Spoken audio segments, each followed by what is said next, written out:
नमस्कार, DD news पर आप दो टूक देख रहे हैं। मैं हूं अशोक श्रीवास्तव।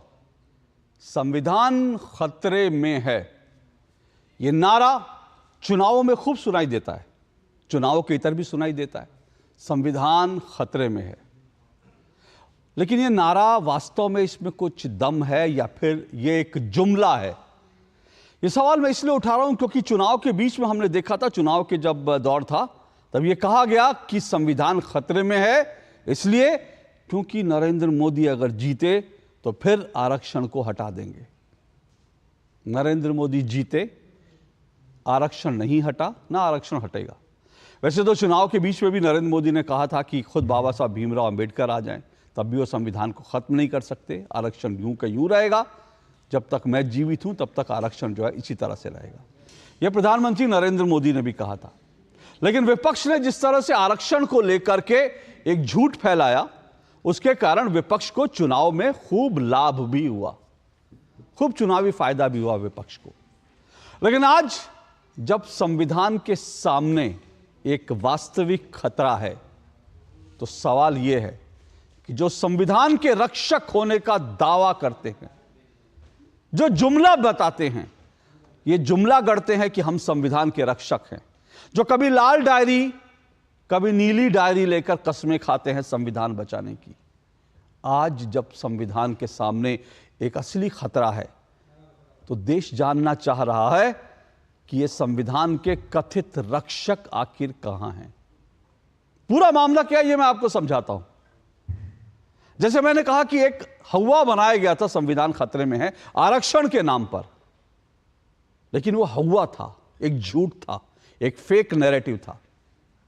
लेकिन असल में अब संविधान के सामने कौन सा खतरा है समझिए। देश की सर्वोच्च अदालत, देश की सबसे बड़ी अदालत एक फैसला सुनाती है। जाहिर सी बात है संविधान सम्मत फैसला है, क्योंकि सुप्रीम कोर्ट जो कहती है वो संविधान में, संविधान के तहत जो सुप्रीम कोर्ट है, जो व्यवस्था है उसमें देश संविधान के तहत ही, सर्वोच्च न्यायालय देश की सबसे बड़ी अदालत है। वही जब देश की सबसे बड़ी अदालत एक फैसला सुनाती है, सबसे बड़ी अदालत जब यह कहती है कि मुस्लिम महिलाओं को गुजारा भत्ता मिलना चाहिए, तलाकशुदा महिलाओं को गुजारा भत्ता मिलना चाहिए, तब एक मुस्लिम पर्सनल लॉ बोर्ड आता है और कहता है कि यह फैसला इस्लामी कानून के खिलाफ है, इसलिए हम इस फैसले को नहीं मानेंगे। तो एक तरफ संवैधानिक व्यवस्था है, एक तरफ सर्वोच्च न्यायालय का फैसला है, दूसरी तरफ मुस्लिम पर्सनल लॉ बोर्ड है जो कहता है संविधान को नहीं मानेंगे, जो कहता है सर्वोच्च न्यायालय का फैसला नहीं मानेंगे। यह जंग अभी चलेगी, यह मामला गर्मा गया है, क्योंकि मुस्लिम पर्सनल लॉ बोर्ड ने कह दिया है, दो बातें उन्होंने कही हैं। उन्होंने कहा है कि हम इस फैसले को चुनौती देंगे, जाहिर सी बात है चुनौती दे सकते हैं, एक बड़ी बेंच में चुनौती दे सकते हैं। लेकिन यह मत भूलिए कि 1986 में भी सबसे बड़ी बेंच ने शाहबानों के पक्ष में फैसला सुनाया था, उस वक्त भी सबसे बड़ी बेंच थी। तो आज अगर दो सदस्यीय जो जज थे उनका फैसला है, तो आप सर्वोच्च न्यायालय में चुनौती देंगे भी, तब भी उससे आपको कुछ मिलने वाला नहीं है। ठीक है, यह आपका राइट है, अपना लीजिए। लेकिन उसके बाद जब सबसे बड़ी अदालत की सबसे बड़ी बेंच फैसला देगी, तब क्या आप उसे मानेंगे? जब आप आज ही कह रहे हैं कि सर्वोच्च न्यायालय का फैसला आप पर लागू नहीं होता क्योंकि वो इस्लामी कानून शरिया के खिलाफ है, और यही देश के संविधान को आज सबसे बड़ा खतरा है। मैं कहता हूं आज देश के संविधान पर सबसे बड़ा खतरा है कि संविधान होगा या शरिया कानून होगा। ये देश जो है संविधान से चलेगा या शरिया कानून से चलेगा। आज देश को यह फैसला करना है, देश के लोग संविधान के साथ हैं या शरिया के साथ हैं, यह फैसला देश को करना है। और ऐसे में सबसे बड़ा सवाल मेरा वही है कि अब से एक महीने पहले तक जो संविधान के रक्षक बनकर घूम रहे थे, आखिर वो रक्षक कहां हैं? जब संविधान खतरे में है तो वो खामोश क्यों हैं? आज सबसे बड़ा सवाल देश के सामने यह है। अभी जब हमने संसद में देखा था, संविधान की प्रतियां लेकर के लहराई गई थी, संविधान की जो गुटखा प्रति थी वो लेकर राहुल गांधी ने, लाल डायरी लेकर राहुल गांधी ने कसम खाई, नीली डायरी लेकर अखिलेश यादव ने कसम खाई, लेकिन आज दोनों नेता लापता हैं। एक शब्द नहीं आया दोनों नेताओं की तरफ से जब संविधान के सामने आज सबसे बड़ा खतरा आया। दो टूक में आज हम यही बहस करेंगे। इससे पहले कि आगे बढ़े, आइए जरा सुन लेते हैं कि all India Muslim Personal Law board ने इस फैसले को लेकर क्या कुछ कहा और साथ साथ इसके विरोध में जो लोग खड़े हैं वो क्या कह रहे हैं। सुनिए जरा।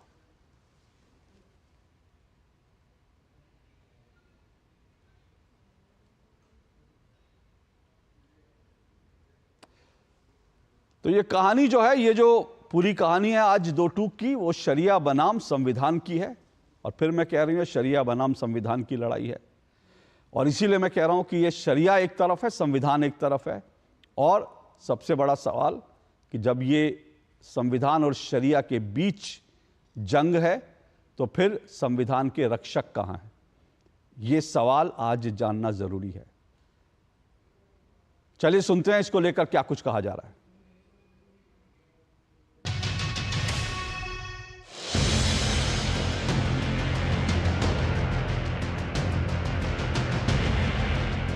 सुप्रीम कोर्ट के जजमेंट में ये बात कही गई है कि ये in the interest of women है। ये जो जजमेंट है वो औरतों के मफाद में या औरतों की भलाई के लिए किया गया है। हमारा मानना ये है कि अगर आप रिश्तों पे, शादी ब्याह के मामला पे अगर गौर करेंगे तो आप महसूस करेंगे ये in the interest of women नहीं है, बल्कि हम महसूस करते हैं कि औरतों के लिए ये एक मुसीबत बन जाएगा फैसला। इसलिए कि अगर कोई आदमी शादी के बाद या तलाक के बाद भी अगर उसे ज़िंदगी भर मेंटेनेंस देना है तो वो तलाक क्यों देगा? और फिर रिश्ते में जो तलखी पैदा हो गई है, जो बदमज़गी पैदा हो गई है, वो कंटिन्यू करेगी, तो उसका सफ़र कौन होगा? आप इसमें गौर कीजिए। AIMPLB वही तुष्टिकरण के भाईजान है जिसको कांग्रेस, MIM और अन्य इंडी अलायंस के दल जो है वो उसे पोषण देते हैं। उन्हीं के समय पर यह बना है, इंदिरा जी के समय पर यह बना है। और जो काम कांग्रेस डायरेक्टली नहीं कर सकती वो कांग्रेस पार्टी हो सकता है AIMPLB के जरिए कराती है, क्योंकि जब यह फैसला आया तब कांग्रेस ने इसका खुलकर स्वागत नहीं किया। करेंगे भी कैसे? इस पूरे निर्णय को लेने का काम तो राजीव गांधी ने ही किया था। महिला विरोधी जो कदम उठाया गया और मुस्लिम महिला विरोधी जो कदम उठाया गया था और कट्टरपंथियों के सामने नतमस्तक होते हुए जो महिलाओं के अधिकारों का हनन किया गया था वो कांग्रेस ने ही किया। और कांग्रेस ने केवल ये कदम नहीं, कांग्रेस ने तो UCC का विरोध किया, कांग्रेस ने 3 तलाक का कानून आया उसका विरोध किया। कांग्रेस जो भी कदम महिलाओं के हित में उठाए जाते हैं उसका विरोध करती है, इंडी अलायंस भी करती है।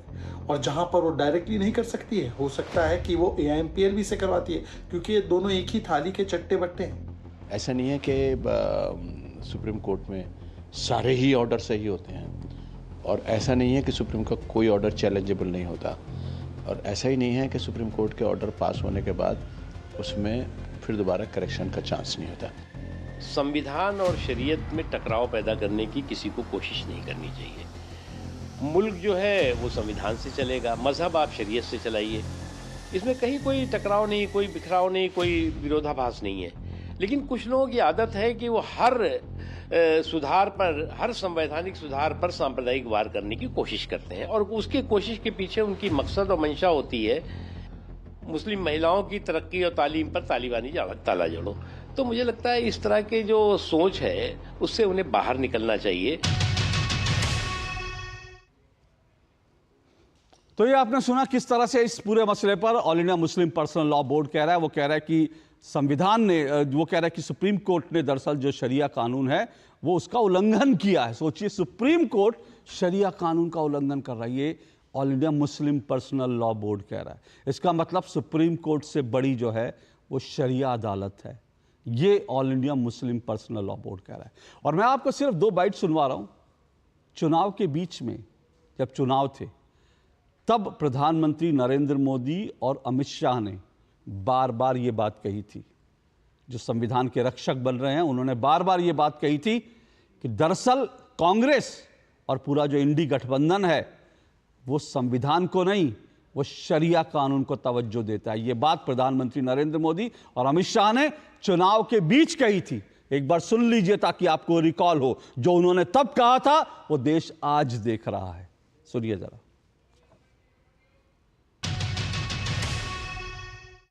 कांग्रेस मुस्लिम पर्सनल लॉ के बहाने शरिया को समर्थन देती है। कांग्रेस गौर सांप्रदायिक है।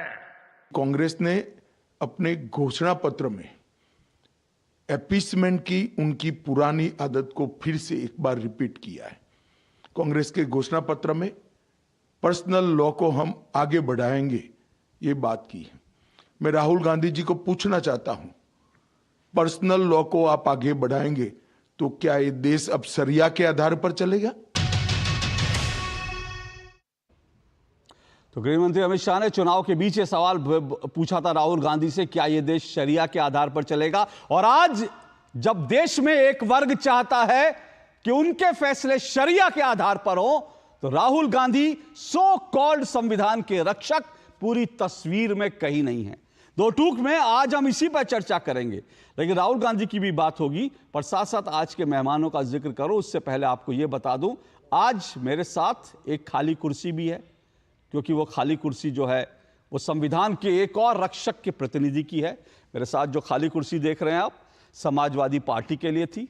मैंने समाजवादी पार्टी के प्रवक्ताओं को बोला कि आइए, क्योंकि बात संविधान बनाम शरिया की है और आपके नेता संविधान के रक्षक होने का दावा करते हैं, तो आइए जरा इस पर चर्चा होनी चाहिए कि संविधान बड़ा है या शरिया। लेकिन समाजवादी पार्टी ने अपना प्रवक्ता भेजने से इनकार कर दिया। तो संविधान और शरिया की इस लड़ाई में अखिलेश यादव ने सोचा कि वो खामोश रहेंगे, क्योंकि उन्हें लगता है अगर शरिया के खिलाफ बोलेंगे तो मुस्लिम वोट छिटक जाएंगे। इसलिए शरिया के मसले पर संविधान के कथित रक्षक अखिलेश यादव खामोश हैं, राहुल गांधी खामोश हैं। इसी सब पर चर्चा करेंगे आज। और आज इसके अलावा मेरे साथ जो मेहमान जुड़ रहे हैं, आइए उनका भी परिचय करवा दूं। मेरे साथ चारू प्रज्ञा जुड़ चुकी हैं, बीजेपी की प्रवक्ता हैं चारू प्रज्ञा। लोकेश जिंदल जी मेरे साथ जुड़े हैं, कांग्रेस के नेता हैं लोकेश जिंदल जी। मेरे साथ किशोर तिवारी जी जुड़े हैं। किशोर तिवारी जी शिवसेना उद्धव ठाकरे के जो हैं नेता हैं। मेरे साथ मौलाना साजिद रशीदी जुड़े हैं, इस्लामी मामलों के जानकार हैं। और प्रोफेसर फिरोज बख्त अहमद जुड़े हुए हैं। आप सभी का शिक्षाविद हैं प्रोफेसर फिरोज बख्त अहमद, आप सभी का शुक्रिया, स्वागत। शुरुआत में लोकेश जिंदल जी आपसे करता हूं, क्योंकि ये संविधान बनाम शरिया की लड़ाई है भाई। वो कहते हैं कोर्ट ने शरिया कानून का उल्लंघन किया है, ये कहा all India Muslim Personal Law board ने। उन्होंने कहा कि सुप्रीम कोर्ट को कोई अधिकार नहीं है और इसके खिलाफ वो अपना अभियान भी चलाएंगे, पॉलिटिकल पार्टियों के पास भी जाएंगे। क्या करेगी कांग्रेस? इस लड़ाई में कहां खड़ी है? नमस्कार। नमस्ते। अगर हम अपने संविधान की बात करते हैं, कहीं भी हमारे संविधान ने विविधता का विरोध नहीं किया है। अगर हम शेड्यूल 5 और शेड्यूल 6 की बात करते हैं हमारे संविधान में, इसमें ट्राइबल्स को अपना कल्चर फॉलो करने की अनुमति है। उनके खुद के सिविल लॉज, कस्टम, ट्रेडिशन। मैं मेघालय की अगर बात कर देता हूं, ऐसे कई परिवार हैं जहां मैट्रिलिनियल सोसाइटी, मतलब इसके बाद में इनहेरिटेंस जो है उस घर की सबसे जो बड़ी बेटी है उसको जाता है, ना कि एक बड़े बेटे को, जैसा पहले एक पुरुष प्रधान समाज में होता है। ऐसी कई सोसाइटीज है उत्तराखंड में, ट्राइब्स है जहां पे पॉलीएंड्री भी है, मतलब एक महिला के एक से ज्यादा जो है पति होते हैं। तो मैं बात करता हूं भारत की, इस भारत की खूबसूरती उसकी विविधता में, और संविधान ने इस विविधता को किसी भी प्रकार से नकारा नहीं। स्पेशल प्रोविजंस है हमारे संविधान में। और बात करते हैं हम आर्टिकल 29 और आर्टिकल 30, तो आर्टिकल 29 हमारे संविधान का ये हक देता है किसी भी माइनॉरिटी को उसकी संस्कृति बचाने का पूर्ण हक है। हाँ, मुद्दा ये आता है कि वही संविधान जो आर्टिकल 44 के तहत स्टेट राज्य को कहता है कि आप एक यूनिफॉर्म सिविल कोड लाएं, तो इस पर अशोक जी मैं ये कहना चाहूंगा कि आर्टिकल 44 का अगर हम मीनिंग भी देखें, वो क्लियरली कहता है the state shall endeavour to secure to all its citizen a uniform civil code. इसका अर्थ ही यही है कि धीरे धीरे सामाजिक आर्थिक प्रगति के द्वारा ऐसी परिस्थितियां निर्माण की जाए, ऐसे इंस्टीट्यूशंस स्ट्रेंथन किए जाए कि धीरे धीरे पूरे भारत में एक ही यूनिफॉर्म सिविल कोड। इसका ये अर्थ नहीं है, देखिए आर्टिकल 43A की अगर मैं बात करता हूं, वो क्लियरली कहता है the state via suitable legislation shall ensure. Lokesh ji एक मिनट आपको रोको, मुझे लगता है आप गलत दिशा में चले गए। मैं अभी यूनिफॉर्म सिविल कोड पे नहीं आना चाहता, वो छोड़ दीजिए। ये ठीक है कि उन्होंने कहा, मुस्लिम पर्सनल लॉ बोर्ड ने कहा हम यूनिफॉर्म सिविल कोड को नहीं मानेंगे, उसको छोड़ दीजिए, मैं आज उस पर डिबेट नहीं करना चाहता। मैं तो सीधा सीधा ये जानना चाहता हूं, इस वक्त जो है संविधान के सामने एक बड़ा खतरा है, और वो खतरा है कि ये देश संविधान से चलेगा शरीयत। अभी आपने क्या कहा, संस्कृति की रक्षा करने के लिए संविधान में स्पेशल प्रोविजन है। मुझे बताइए, महिलाओं को तलाक तलाक तलाक 3 बार तलाक कह के सड़क पे छोड़ देना, उनको गुजारा भत्ता ना देना, उनको उनके बच्चों के साथ भूखा मरना छोड़ देना, ये कौन सी संस्कृति है जिसकी रक्षा के लिए आप यानी कांग्रेस पार्टी और इंडी गठबंधन जो है आज वो मुस्लिम पर्सनल लॉ बोर्ड के साथ खड़ा है? और मुझे नहीं पता, आपकी बातों से लगा खड़ा है। अगर आप नहीं खड़े तो आप क्लैरिफाई कर सकते हैं कि हम नहीं खड़े, हम तो सुप्रीम कोर्ट के साथ खड़े हैं। आप क्लैरिफाई कर सकते हैं, लेकिन आपकी बातों से मुझे लगा, इसलिए मैं कह रहा हूं कि आखिर ऐसी क्या वजह है, ऐसी कौन सी संस्कृति है मुस्लिम को महिलाओं को तलाक देके उसको जो है बेसहारा छोड़ देना, शाहबानों को भूखा मरने पे छोड़ देना, कौन सी संस्कृति थी? आज कौन सी संस्कृति है जो महिलाओं को ये कहती है कि भाई महिलाओं को हम कुछ नहीं देंगे? ये संस्कृति कौन सी है? अशोक जी, अगर मैं बात करता हूं हमारे भारत की संस्कृति, तो हमारे पिनल कोड में ऐसी किसी भी घटना के प्रति, और सीआरपीसी और पिनल कोड में पूरी तरह से मेंशन किया गया है, किसी भी नागरिक को उसके हक है। लेकिन अगर मैं बात करता हूं पर्सनल लॉज की, जहां पर कुछ ऐसे परिवार हैं जिनके पर्सनल लॉ धर्म द्वारा निर्धारित किए जाते, उसमें हम ऐसी अपेक्षा करते हैं कि जो स्टेट है वो सिविल सोसाइटीज के साथ एक तरह से डिस्कोर्स पर आए, एक तरह से कंसेंसस बनाए, और फिर लॉज जो है उसे इंट्रोड्यूस करे। तो मतलब मैं ये मानूं कि कांग्रेस का स्टैंड ये है कि सुप्रीम कोर्ट का ये फैसला जो है रोल आउट होना चाहिए, है ना जी? क्योंकि जैसे शाहबानों के मामले में हुआ था, आप लोग ये चाहते हैं कि ये फैसला जो है वापस ले ले सुप्रीम कोर्ट, क्योंकि सुप्रीम कोर्ट जो है पर्सनल मामलों में हस्तक्षेप कर रहा है, जो देश की सर्वोच्च अदालत को हक नहीं है। क्योंकि सर्वोच्च अदालत ने पहले मौलानाओं से नहीं पूछा, सर्वोच्च अदालत को पहले मुस्लिम पर्सनल लॉ बोर्ड से परमिशन लेनी चाहिए थी, सर्वोच्च न्यायालय को पहले जो है मुस्लिम उलेमाओं के पास जाना था, पहले जो है जामा मस्जिद जाना था, पहले जो है मुस्लिम पर्सनल लॉ पहले दुनिया भर के देश भर की सब मस्जिदों में जाना चाहिए था, उनसे दस्तखत करवाने चाहिए थे। अगर मौलाना कह देते तब सुप्रीम कोर्ट ये फैसला सुनाता, पर मौलाना ने तो कहा ही नहीं, तो इसलिए सुप्रीम कोर्ट की हैसियत क्या है? ये कहना चाह रहे हैं आप सर? एक मिनट में आ रहा हूं सर, मैं आपके पास आऊंगा, जरा मुझे क्लियर हो जाए उनका स्टैंड, फिर मैं सबके पास आऊंगा एक एक करके। अशोक जी देखिए, सुप्रीम कोर्ट ने ऐसा जजमेंट दिया कि सीआरपीसी 125 जो है मुस्लिम महिलाओं को भी दिया जाएगा, और ये हमारे देश का सबसे सर्वोच्च न्यायालय है, और इसकी जजमेंट का हम स्वागत करते हैं।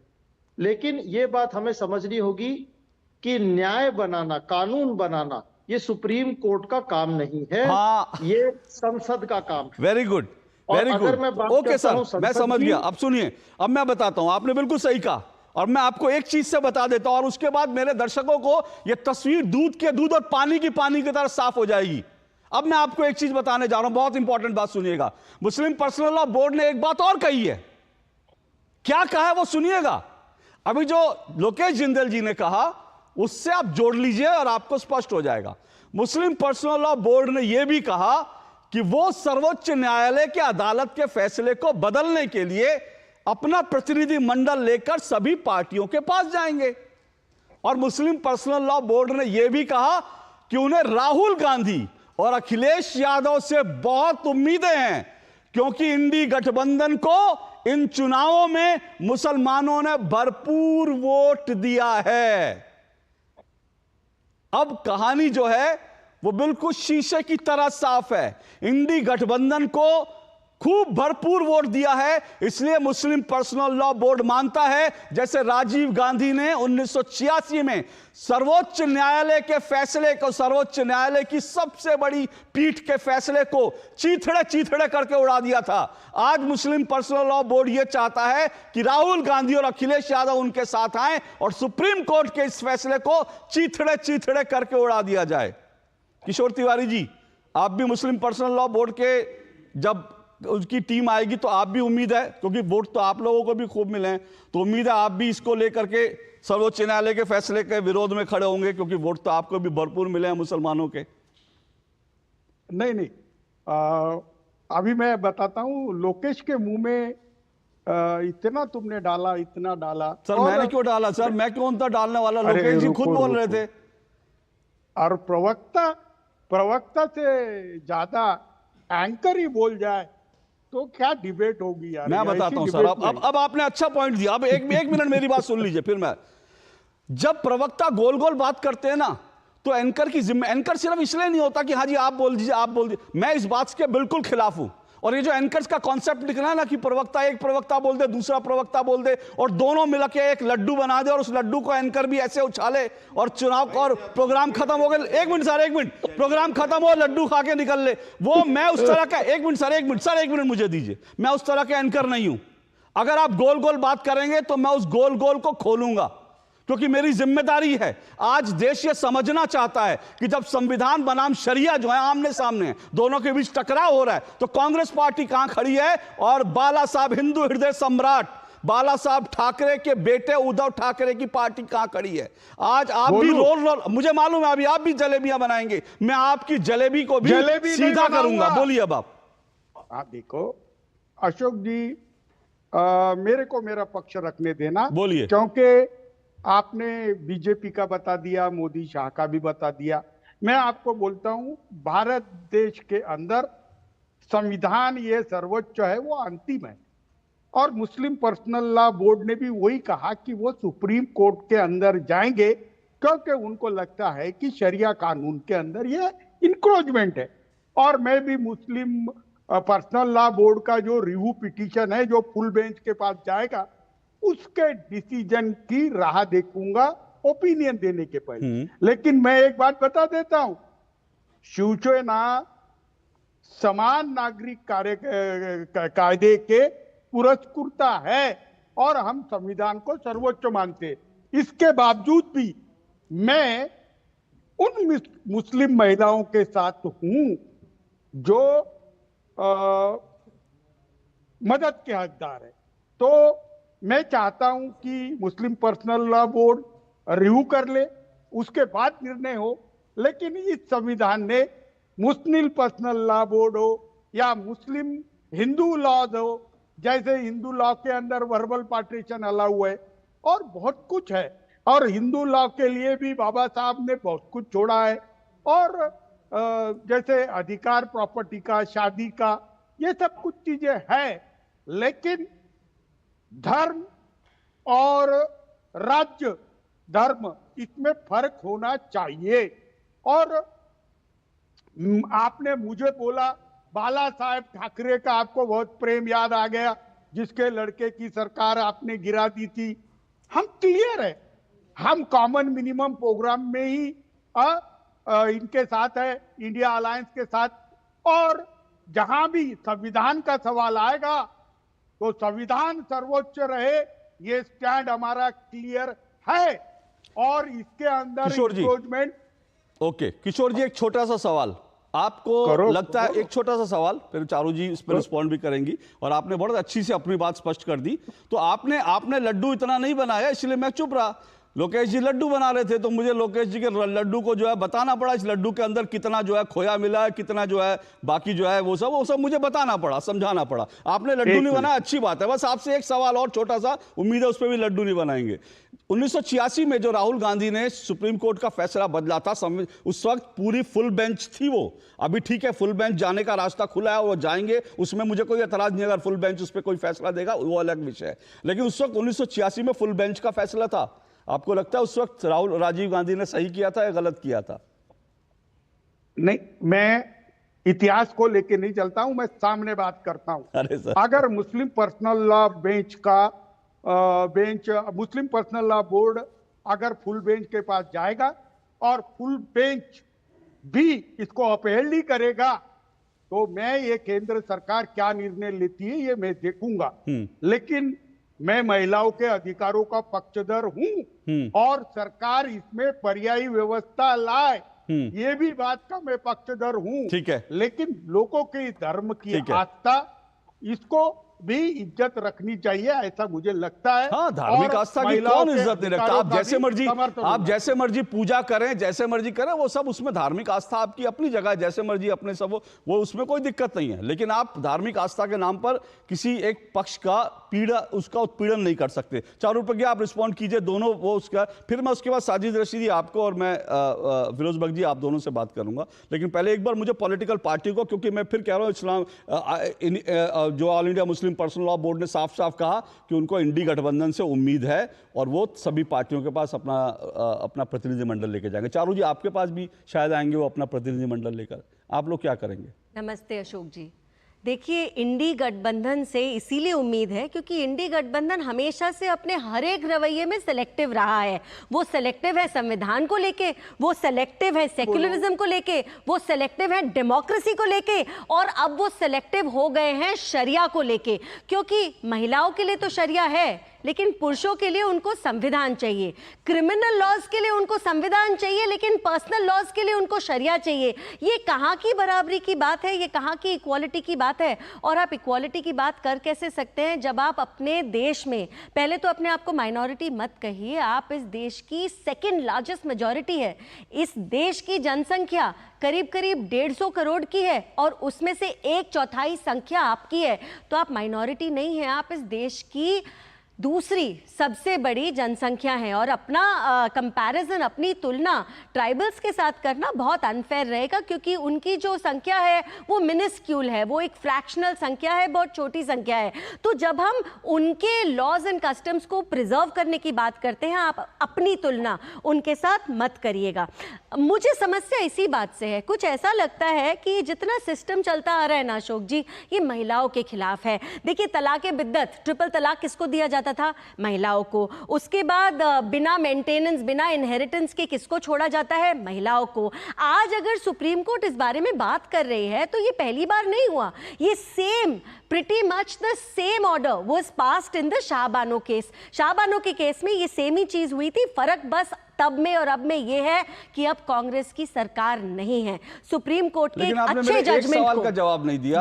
वो कह रहे हैं कि सब प्रतिनिधि सब पार्टियों के पास जाएंगे, आपके पास भी हो सकता है बीजेपी। क्या स्टैंड रहेगा बीजेपी का जब आपके पास आएंगे All India Muslim Personal Law Board? जी, और चलिए आप सबके पास जाइए। आपको तिवारी जी अपनी बात पूरी कर लूं मैं?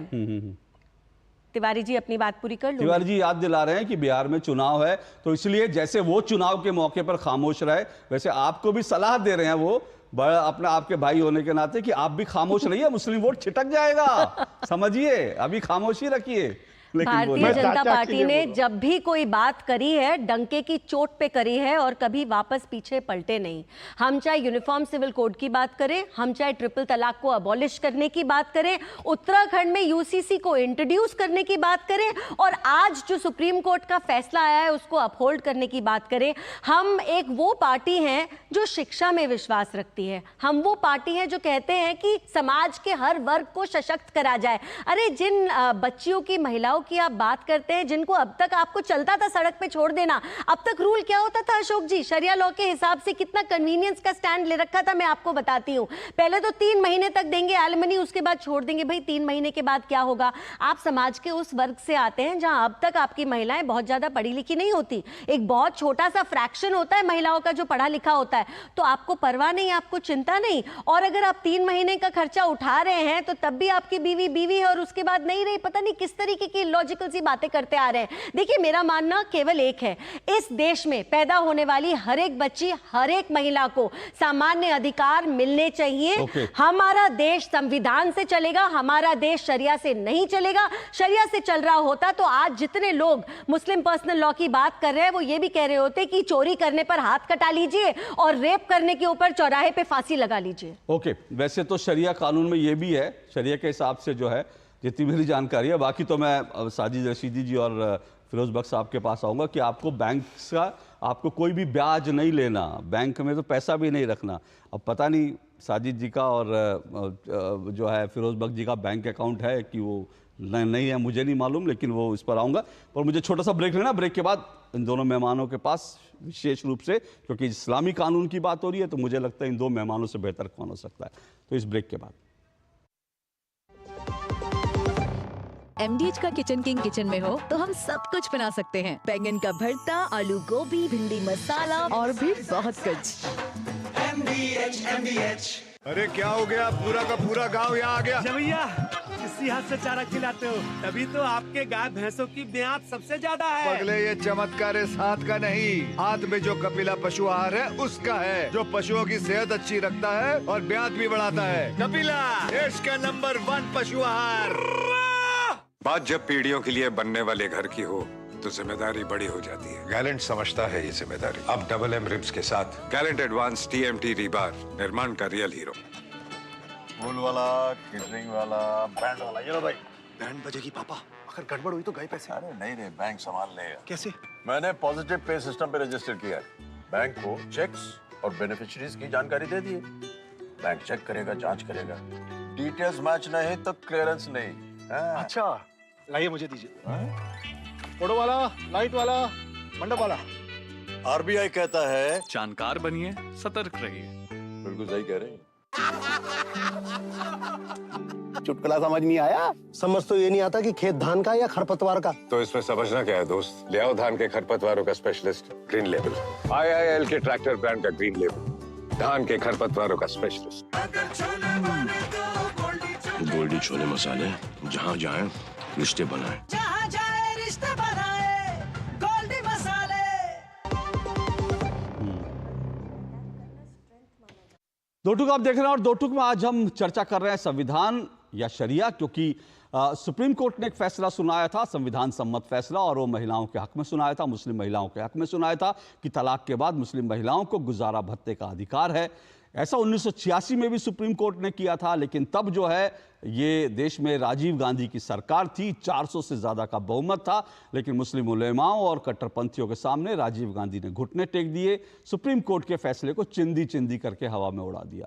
अब एक बार फिर से मुस्लिम पर्सनल लॉ बोर्ड की कोशिश है कि सुप्रीम कोर्ट के फैसले को एक बार या तो चुनौती दी जाए या राजनीतिक पार्टियों के समर्थन से सुप्रीम कोर्ट के इस फैसले को चिंदी चिंदी कर दिया जाए। इसी को लेकर हम चर्चा कर रहे हैं। जब संविधान बनाम शरिया की जब दोनों आमने सामने हैं तो ऐसे में सवाल उठ रहा है कि संविधान के वो तथाकथित रक्षक कहाँ हैं जो संविधान की किताबें ले लेकर कसमें खा रहे थे और संविधान बचाने की लड़ाई लड़ने के लिए जो है उन्होंने अपना सर्वस्व न्यौछावर करने की बात कही थी। मैं चर्चा कर रहा हूं आज राहुल गांधी और साथ साथ समाजवादी पार्टी की। देखिए कुर्सी मेरे बीच अभी भी खाली पड़ी है। समाजवादी पार्टी ने कहा शरिया के खिलाफ तो हम कुछ नहीं बोलेंगे, इसलिए संविधान और शरिया की लड़ाई में समाजवादी पार्टी तटस्थ हो गई और उनके नेताओं ने आज की डिबेट में आने से इनकार कर दिया। मेरे साथ बाकी जो मेहमान जुड़े हैं, चारू प्रज्ञा हैं बीजेपी से, लोकेश जिंदल हैं कांग्रेस के नेता, किशोर तिवारी हैं मेरे साथ शिवसेना उद्धव ठाकरे, मौलाना साजिद रशीदी हैं इस्लामी मामलों के जानकार, प्रोफेसर फिरोज बख्श अहमद हैं वो भी जो हैं इस्लामी मामलों के जानकार भी हैं और शिक्षाविद भी हैं। फिरोज बख्श जी आपके पास हो, उससे पहले साजिद रशीदी जी को सुन लेते हैं, फिर आप काउंटर कीजिएगा। क्योंकि साजिद रशीदी जी, तो आप भी मुस्लिम पर्सनल लॉ बोर्ड के इस फैसले से को सही मानते हैं? अशोक जी, सबसे पहले तो मैं चारू प्रज्ञा जी को धन्यवाद देता हूं। उन्होंने 150 करोड़ की आबादी में मुसलमानों को 25% कहा है, यानी हम करीब 40 करोड़ के आसपास हैं। मैं इनको धन्यवाद देता हूं कि इन्होंने 2011 के जो सेंसेक्स हुआ था उसको भी नकारते हुए हमें 40 करोड़ बता दिया। खैर वो अलग बात है, ये जानकारी की बातें होती हैं। दूसरी बात, आपने कहा कि मुस्लिम पर्सनल लॉ का जो फैसला है 20 करोड़ शायद कहा होगा उन्होंने, 20 या 25%। नहीं 40, ठीक है। इन्होंने कहा है 150 करोड़ का 25%।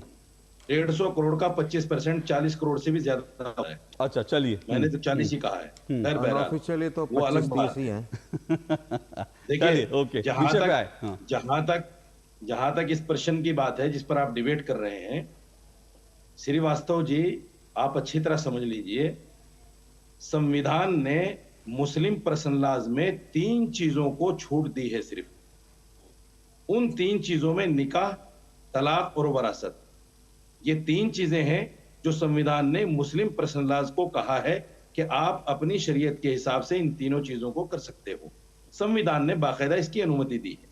मुझे नहीं लगता कि आप लोग कहां से इस तरह की कहानियां गढ़ के लाते हैं कि साहब अगर हम जो संवैधानिक हमारा हक है, अगर उस पर भी हम बात करते हैं, अगर हम संविधान के रूप से जिसने कहा है कि आप अमल कर सकते हो शरीयत पे, उसकी बात करते हैं, तो आप कहते हैं कि हमने संविधान पर अटैक कर दिया।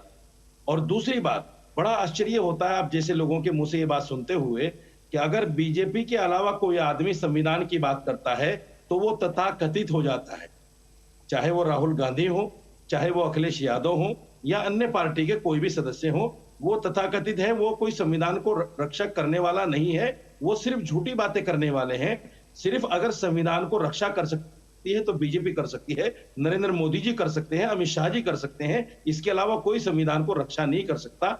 इस तरह की बातें मैंने आपके मुंह से सुनी, ये मुझे बड़ा आश्चर्य हुआ। अब आपने मेरे पर सवाल उठाया तो छोटा सा रिस्पॉन्ड ले लीजिए। एक मिनट, आपने सवाल उठाया छोटा, अगर जब ये संविधान, मैं तो मान रहा हूं संविधान, और आपने कहा कि भाई हम लोग कहानियां सुनाते हैं, तो 1986 में सुप्रीम कोर्ट की जो फुल बेंच थी उसने भी कहानी गढ़ी थी, वो संविधान के खिलाफ जाके उसने फैसला सुनाया था। मैं तो संविधान का जानकार नहीं हूं, लेकिन मुझे इतनी समझ है कि जब सुप्रीम कोर्ट की फुल बेंच बैठी होगी तो उसे संविधान की जानकारी आपसे और मुझसे ज्यादा होगी। तो अगर वो संविधान के खिलाफ है, आपको लगता है, तो बहुत अच्छी बात है। और अगर आज संविधान बनाम शरिया की लड़ाई में अगर अखिलेश यादव खामोश रहते हैं, और अगर जब संविधान और शरिया के जब आमने सामने खड़े हैं, और अगर राहुल गांधी, तो मैं उनको कथित ही कहूंगा। आपको बुरा लगा तो आप मेरा विरोध कर सकते हैं, आप मुझे गाली दे सकते हैं, आप मेरे खिलाफ फतवा जारी कर सकते हैं, पर मैं अपनी बात पे कायम हूं कि जो आज खड़ा नहीं होगा संविधान के साथ, वो कथित संविधान का रक्षक है। अब आप बोलिए।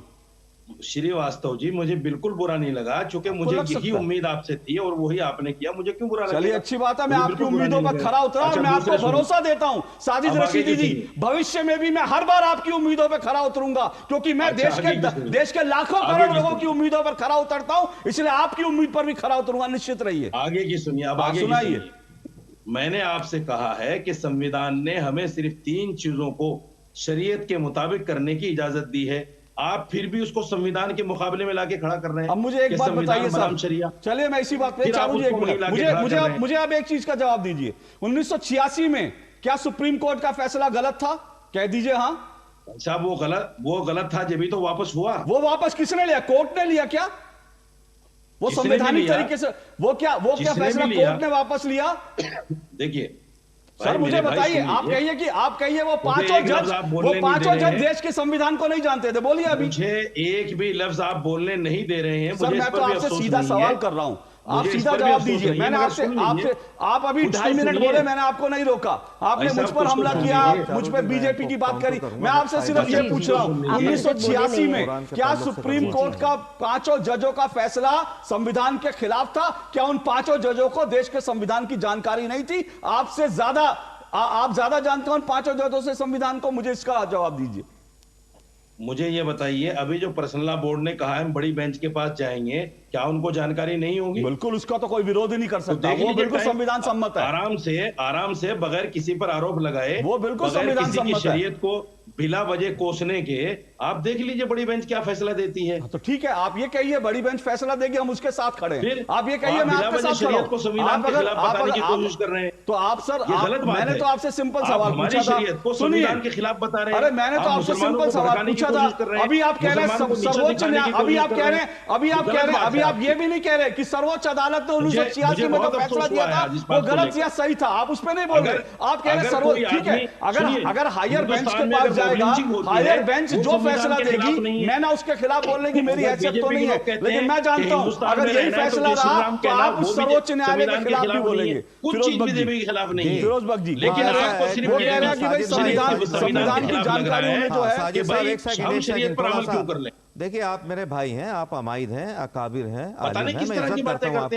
अब थोड़ा सा आप बोलिए, थोड़ा सा मुझे भी इजाजत दीजिए बोलने की, थोड़ा मुझे भी सुन लीजिए। बुरा लगे तो काउंटर करिए बाद में जब मैं बोलूं। हाँ, ऐसा है, फॉर अ स्टार्ट मुझे समझ नहीं आ रहा अशोक भाई आपका मैं शुक्रिया अदा करूं या आपको करेक्ट करूं। आप मुझे इतनी देर से प्रोफेसर बोल रहे हैं। अशोक भाई, प्रोफेसर नहीं हूं, एक आम आदमी हूं, ठीक है, लेकिन एनीवे शुक्रिया उसका। अब मैं आता हूं पॉइंट पे। ये जो मुस्लिम पर्सनल लॉ बोर्ड ने मुद्दा उठाया ना, पहली बात तो है कि इन्होंने कंटेम्प्ट ऑफ कोर्ट किया है। दूसरी बात, ये जो फैसला है मुस्लिम खवातीन के लिए, मुस्लिम महिलाओं के लिए बहुत अच्छा फैसला है, क्योंकि उनकी कोई परवाह नहीं करता है। उनको सारी जानकारी आप ही के पास है, अगर कोई और मुस्लिम बोले तो मतलब सारे मतलब संविधान अच्छा नहीं लगता। आपने संविधान का ऐसा है, देखिए मेरी बात मुसलमानों का, देखिए ऐसे अच्छा नहीं लगता। फिरोज बख्श जी को बोलने दीजिए, देखिए ऐसे अच्छा नहीं लगता। देखिए आपके मैं इतनी इज्जत करता हूँ, आप मेरे दीन भाई हैं, आलिम भाई हैं, अकाबिर हैं, सुन लीजिए, सब्र तहम्मुल से सुन लीजिए। हाँ, तो मैं बात पूरी करता हूँ अशोक भाई, मुझे आखिर में वक्त मिला है। देखिए ऐसा है, जहाँ तक मुस्लिम महिलाओं का ताल्लुक है, ये जो कोर्ट ने फैसला दिया है ये इस वजह से दिया है कि वो मुसलमान जो कि महिलाओं को तलाक दे देते हैं, ज़रा सी बात पर तलाक दे देते हैं, और उनको क्या सज़ा दी जाए, ये उनको डराने के लिए। ये तलाक एक ऐसी चीज़ है, prophet Muhammad peace be upon him, आपने ये कहा था अगर कोई तलाक देता है तो अल्लाह के नज़दीक सबसे नापसंदीदा चीज़ है। नंबर एक, कोई मर्द अपनी औरत को तलाक देता है, पहाड़ लरस जाते हैं और उसकी चीत्कार, उसकी चीख सात आसमान पार अल्लाह को जाती है। तो इस तलाक से बचाने के लिए क्या तुम तलाक दोगे तो सारी उम्र तुम्हें ये भत्ता देना पड़ेगा। और बिल्कुल सही किया है सुप्रीम कोर्ट ने, और काफ़ी मुसलमान उसके साथ हैं। हो सकता है कुछ लोग नहीं हो, साजिद भाई नहीं है, उनका पूरा हक है, हिंदुस्तान बहुत बड़ी डेमोक्रेसी है। और आखिर में ये कहना चाहूँगा कि जहाँ तक मुस्लिम पर्सनल लॉ बोर्ड का ताल्लुक है, 1973 में एक ये NGO बनी थी, इट इज़ एन NGO, और इसके बारे में आम मुसलमान भी नहीं जानता, और मुसलमान ही समझते हैं हाँ ठीक है हमारे मजहब के जो मामलात हैं it takes care of them. ऐसा कुछ नहीं है, कोई ठेकेदार नहीं है मुसलमानों की मुस्लिम पर्सनल लॉ बोर्ड, उनकी दुकानदार नहीं है, उनकी मकानदार नहीं, कुछ नहीं है, उसको कोई हक नहीं है मुसलमानों के बिहाफ पे बोलने का, ठीक है। और जहां तक मुसलमानों का मामला, एक मिनट, अब सिर्फ एक सेकंड, मुसलमान किसी लॉ बोर्ड को नहीं मानता, वो अल्लाह को मानता है, कुरान को मानता है, prophet Muhammad peace be upon him आपकी हदीसों को मानता है, इन सब चीजों को कोई भी है नहीं मानता। हाँ, हम हिंदुस्तान में रहते हैं, हम, और बिल्कुल सही कहा शुरू में आपने अशोक भाई, ये मुल्क ना शरिया से चलेगा, ना सनातन धर्म के कानून से चलेगा, ये डॉक्टर BR अम्बेडकर के बनाए हुए दुनिया के सबसे बड़े कानून से चलेगा। वही खूबसूरत चीज है, और हिंदुस्तान ऐसे आगे बढ़ रहा है। एक छोटा सा सवाल पूछूं मैं आपसे? जी बताइए। ये जो मुस्लिम, मैं आ रहा हूं साजिद जी, एक मिनट आ रहा हूं, आप काउंटर कीजिएगा। ये मुस्लिम पर्सनल लॉ बोर्ड में क्या कोई महिला है? इनमें देखिए महिलाएं हैं, लेकिन सामने नहीं लाते। मसला यह है कि एक सुनिए, तमाम मुस्लिम पर्सनल लॉ बोर्ड या जो भी है, they are all patriarchal construct. महिलाओं को आगे बढ़ने नहीं देते, महिला स्कूल में जाती है, कॉलेज में जाती है, बड़ी समस्याएं हैं महिलाओं के लिए। यह अच्छी बात है, कुछ महिलाएं आगे बढ़ रही हैं, इमाम हजरात की भी महिलाएं आगे बढ़ रही हैं, तालीम हासिल कर रही हैं, मगर मुस्लिम पर्सनल लॉ बोर्ड हर बात में अड़ता है महिलाओं की, उनको पीछे धकेलता है। मैंने ये सवाल सिर्फ इसलिए पूछा क्योंकि बाकायदा मुस्लिम पर्सनल लॉ बोर्ड के खिलाफ मुस्लिम महिलाओं ने एक संगठन बनाया था और कहा था क्योंकि मुस्लिम पर्सनल लॉ बोर्ड सिर्फ पुरुषों की बात करता है, तो इसलिए जो है महिलाओं ने भी अपना पर्सनल बोर्ड, ऑल इंडिया महिला मुस्लिम पर्सनल लॉ बोर्ड बनाया था। साजिद रशीद जी बोलिए, काउंटर करिए। साजिद जी बोलिए।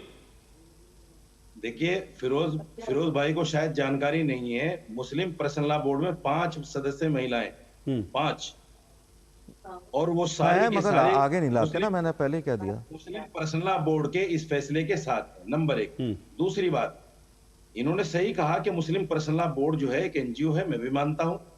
हम मुस्लिम पर्सनल लॉ बोर्ड की बात पर बात नहीं कर रहे हैं, हम ये कह रहे हैं कि हमारे जो मुस्लिम लाज हैं, जिनको संविधान ने बाकायदा इजाजत दी है, वो 3 है, निकाह, तलाक और वरासत। इसलिए हम कह रहे हैं कि सुप्रीम कोर्ट का जो फैसला है, मुस्लिम महिलाएं जाती हैं सुप्रीम कोर्ट में कि उनके साथ नाइंसाफी हुई है, तो कोर्ट तो फैसला देगा ना।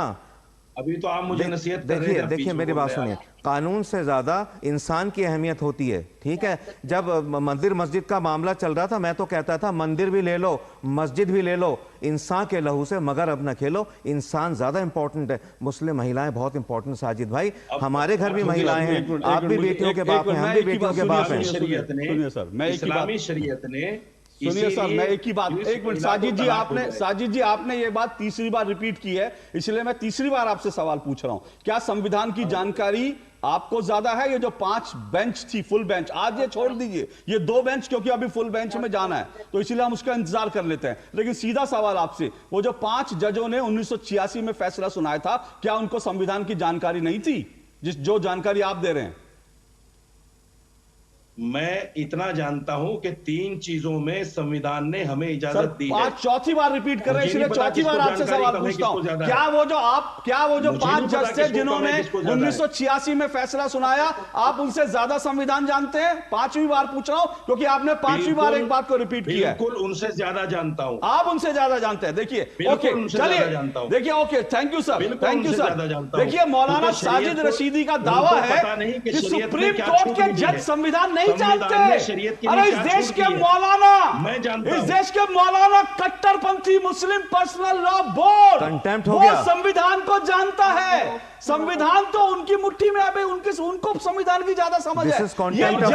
ये जो जज बैठे हैं उनको संविधान। शुक्रिया मौलाना साहब, शुक्रिया इस बात को मानने के लिए कि आप देश के सुप्रीम कोर्ट के जजों के भी ऊपर हैं, आप उनसे ज्यादा संविधान जानते हैं। एक छोटा सा ब्रेक, फिर चारू और बाकी मैं पॉलिटिकल मेहमानों के पास आऊंगा। लेकिन बहुत शुक्रिया साजिद रशीदी। आज साजिद रशीदी ने कहा सुप्रीम कोर्ट के जज संविधान नहीं जानते, साजिद रशीदी ज्यादा जानते हैं संविधान। क्यों? क्योंकि उन्होंने शरीयत भी पढ़ी है और वो शरीयत से संविधान को देखते हैं। लेकिन जज साहब तो संविधान से संविधान को देखते हैं और वो शरीयत नहीं जानते। जब मैं रोड पे आता हूं तो शरिया को घर छोड़ के आता हूं। छोटे से ब्रेक के बाद बढ़िया है, प्राकृतिक हल्दी, मिर्ची, धनिया। नहीं, मिर्ची, धनिया, हल्दी, MDH। चेक।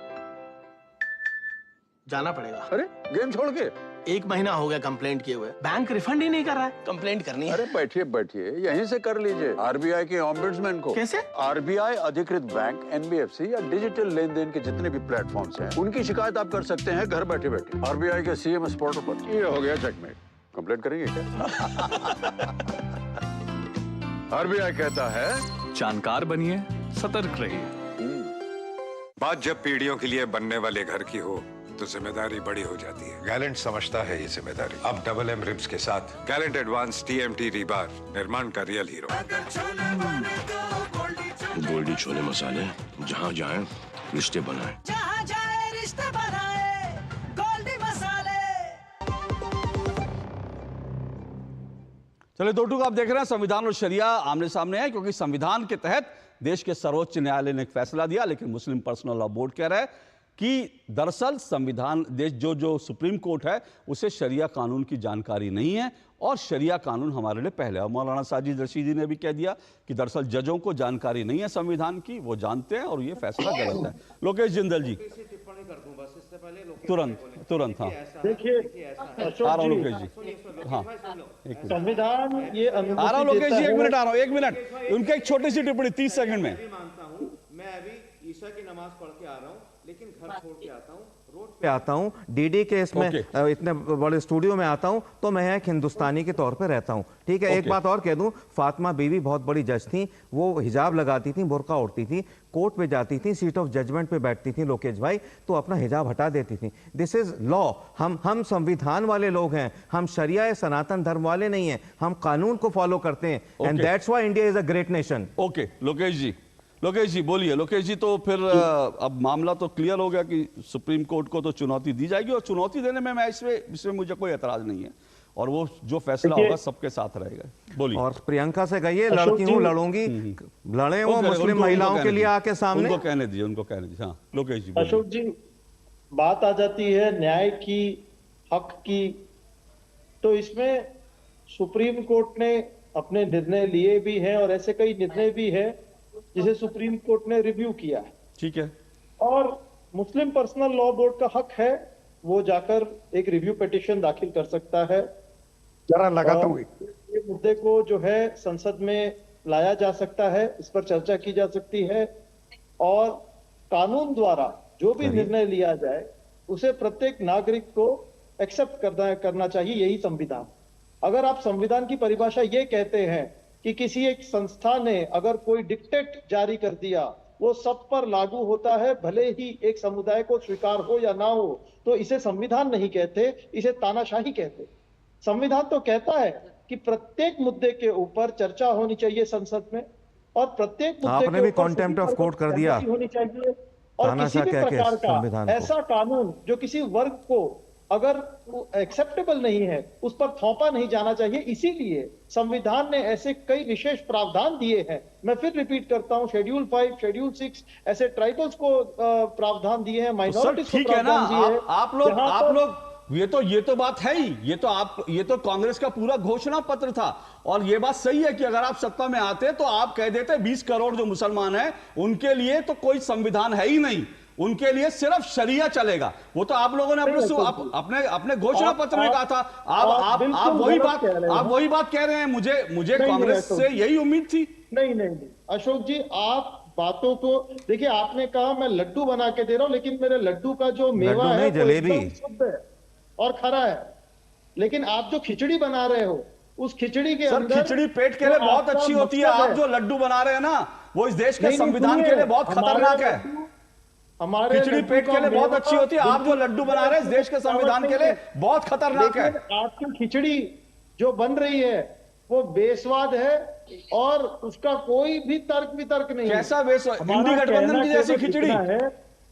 हमारा लड्डू जहरीला है कि संविधान प्रत्येक व्यक्ति को हक देता है। आर्टिकल 21, आर्टिकल 25, आर्टिकल 29, आर्टिकल 30, आप पूरे संविधान के जो फंडामेंटल राइट्स है इन्हें उठाकर देख लीजिए। फंडामेंटल राइट क्या है, मैं वही तो जानना चाह रहा हूं। क्या मुस्लिम महिला सुप्रीम कोर्ट जाए उसका फंडामेंटल राइट है कि नहीं है? All India Muslim Personal Law board यही तो कह रहा है कि उसका फंडामेंटल राइट नहीं है और आप फंडामेंटल राइट की दुहाई दे रहे हैं। अशोक जी, आप तो इसीलिए कह रहा हूं सर, आप लड्डू बना रहे हैं। चारू जी अच्छा हुआ आपने फंडामेंटल राइट का नाम लिया, क्योंकि आपके हिसाब से एक महिला का फंडामेंटल राइट दूसरी महिला के फंडामेंटल राइट से अलग है और इसी बात पर तो हमको आपत्ति है। भाई, एक ही देश में पैदा होने वाली दो महिलाओं के अलग अलग राइट्स कैसे हो सकते हैं जब हम फंडामेंटल राइट्स की बात करते हैं जो हर एक नागरिक के पास है। और जिस संविधान की आप बात कर रहे हैं उसी संविधान में directive principles of state policy में लिखा है कि हमको यूनिफॉर्म सिविल कोड लाने का प्रयत्न करना चाहिए। तो आप इस बारे में बात क्यों नहीं करते?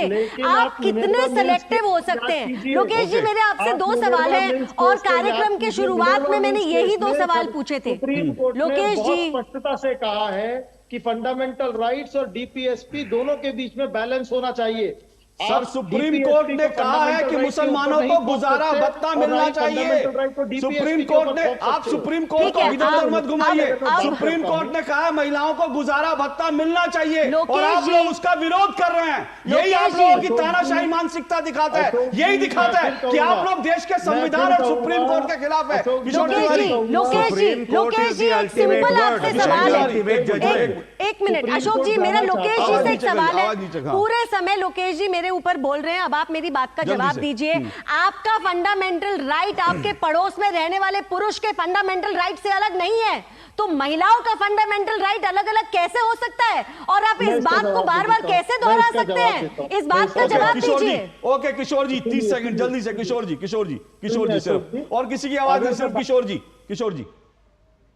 हाँ, देखिए 40 करोड़ के आसपास मुस्लिम है और 20 करोड़ के आसपास तो महिला वर्ग भी है। तो हमें ये लार्जर डिस्कशन के लिए ओपन किया है सुप्रीम कोर्ट ने, तो इसमें खुल के डिस्कशन होना चाहिए और इलीट क्लास जो है मुस्लिम में वो भी इस पे निर्णय लेगा। लेकिन मैं आखिरी में बोलता हूं कि ये सब जो डिफरेंसेस है, वो जो शरीयत के नाम से हो या सनातन धर्म के नाम से हो, वो सब रिजॉल्व होने चाहिए। ठीक है। और संविधान को इस नेशन ने ओके सर, बिल्कुल आपने अच्छी बात की, ये सब डिफरेंसेस रिजॉल्व होने चाहिए और सुप्रीम कोर्ट की लार्जर बेंच में जाएगा, उसमें किसी को एतराज नहीं है। लेकिन आप पहले से ये मन बना के बैठे क्योंकि ऐलान कर चुके हैं कि सुप्रीम कोर्ट को शरिया कानून की जानकारी नहीं है। तो फिर कह रहा हूं, ये देश संविधान से चलेगा और संविधान से चलेगा। सुप्रीम कोर्ट का फैसला सर्वोच्च होगा, यह संविधान कहता है। शरिया कानून सर्वोच्च नहीं होगा। अगर आप शरिया के साथ खड़े हैं, इसका मतलब आप संविधान के खिलाफ खड़े हैं, और अगर संविधान के खिलाफ आप खड़े हैं तो संविधान के कथित रक्षक आज कहां खड़े हैं? ये तमाम सवाल हैं जिस पर चर्चा होनी चाहिए। लेकिन आज डिबेट में इतना ही। आपसे कल मुलाकात होगी। नमस्कार।